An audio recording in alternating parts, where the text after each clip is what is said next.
Hello everyone, it's nice to continue our Dhammic and cultural learning of Guangxiao Temple. Today we'll come to the central part of the temple where there stands the Mahavira Hall. Mahavira, literally the great hero, is one of the titles for Shakyamuni, so the hall where Shakyamuni Buddha is dedicated to is called the Mahavira Hall. The hall was built on a high platform with a pair of stone pillars on each side, which can be traced back to the Qing dynasty.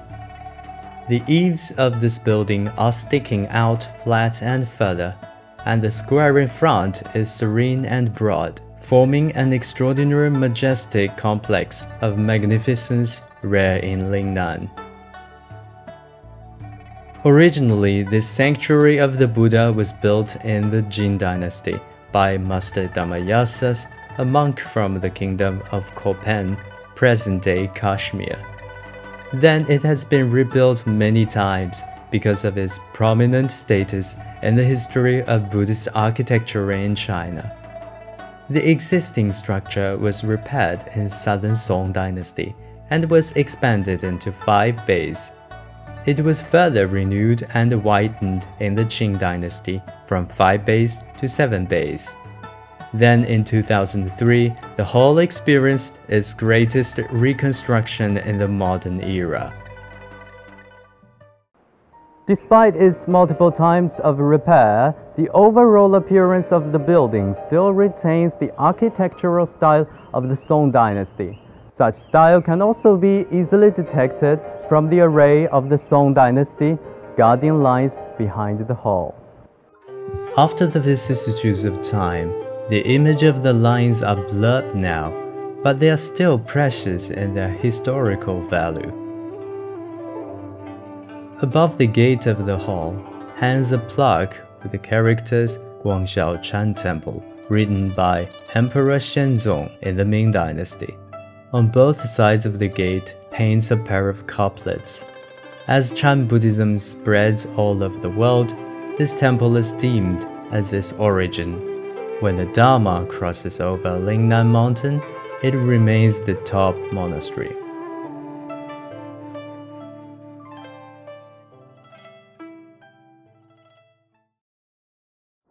Come inside the hall, you will notice the praying pads in rows, since Mahavira Hall is the very place where Buddhist services are conducted routinely.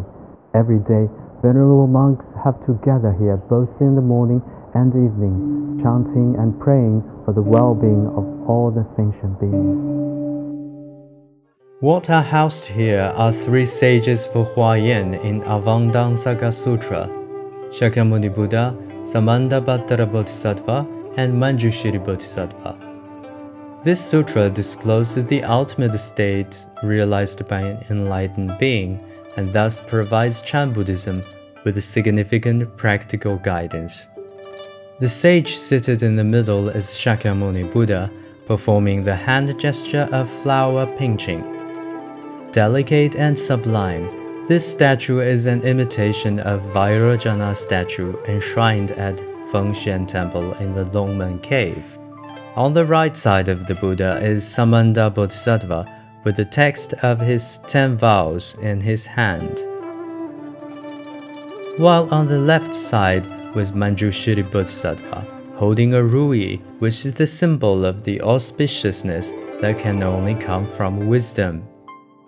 The Buddha is also flanked by his 2 major disciples, Venerable Kashyapa and Venerable Ananda.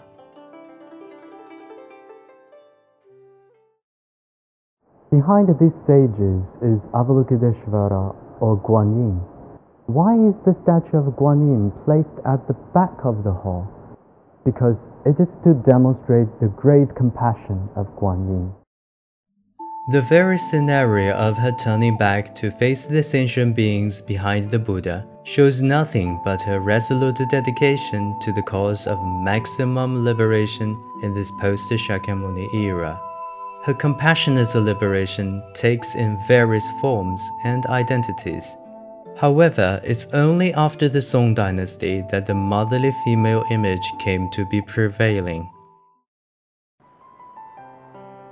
Together, let's pray to our motherly Guanyin at this difficult time of COVID-19, hoping that she can ease the pain of the living and lead the way for the dead.